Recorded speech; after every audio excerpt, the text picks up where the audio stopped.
Welcome back to Fourth and Troll Fantasy. Let's jump into the waiver wire here, Wes. There's a couple guys to talk about. The first one is the obvious one, and I don't want to hear jack shit in our YouTube comments of being like, really? Wow, he's the top pickup? Okay. Listen, there are people who need to know, all right? We got to talk about this. Like, what would you say if we didn't talk about him? Huh?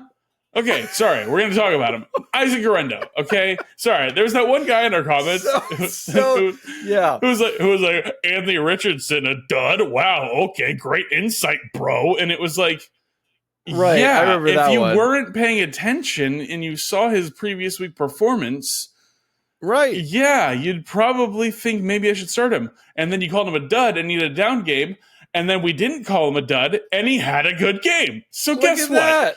Whoa. SMA, dude. SMA. There's so much heat in this one. There's just so much. It's because it's the Christmas spirit, I guess. Yeah, they're making you sweat. Yeah, I guess it's so. Holly jolly season, my guy. Anyway, Isaac Guerendo. Isaac Guerendo.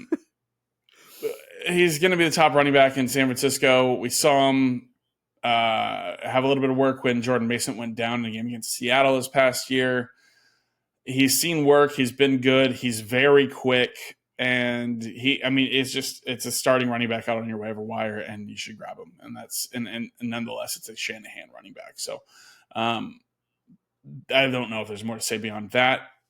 He's going to be the guy that's going to step up for the rest of the fantasy season. So if you have fab left, drop it all. I would. And he's the top ad. It's not often that you're going into the fantasy playoffs with a guy available to make an impact on your team right away. So there you go. And then the other guy here, Adam Thielen, mentioned it. He was an honorable mention last week. He deserves a solo spot here right now. He's going to be the top target for Bryce Young, as we saw at the beginning for the first half of last season. And he's getting a bigger shot now with Deontay Johnson gone. Bryce is slinging it, dude. This is awesome to see. Dave Canales, the man that you are, turning quarterbacks around. I don't think they're going to draft a quarterback.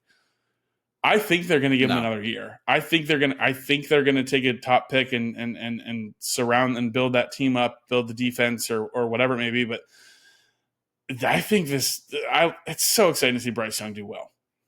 We're all happy. Thielen was great. Should have had 2 touchdowns. Had a one-handed catch that made me almost wet my pants. And it was awesome. So, yeah, it's Isaac Guerendo and Adam Thielen are the 2 guys here that I believe there are guys on your waiver wire right now who can come onto your team and be an impact going into the fantasy playoffs. And you don't actually have to worry about it. So those are my two waiver wire guys. Wes, you teased it a little bit. You got another guy right here for us to talk about too. I do. For those that are streaming quarterbacks or you're in desperate need with a bye week with, let's say, Lamar Jackson, Bo Nix, you've been rolling him out, CJ Stroud, even Jaden Daniels, like myself, it's time to just consider Tua Tagovailoa as fantasy relevant. He's my waiver wire ad for the week, and he's been scoring a lot of touchdowns. He hasn't been throwing a massive amount of yards like we saw last year. Don't forget, he was the passing leader last season, but he had over 300 yards. He almost had 350 yards against the Packers. He's been scoring, and I feel like it's an easy combination with Devon Achane and Jonnu Smith to get in the end zone at least twice every game here on out. So you can start him for this week if you need a must-win quarterback streamer to help you make playoffs before one of your top guys is back from the bye week.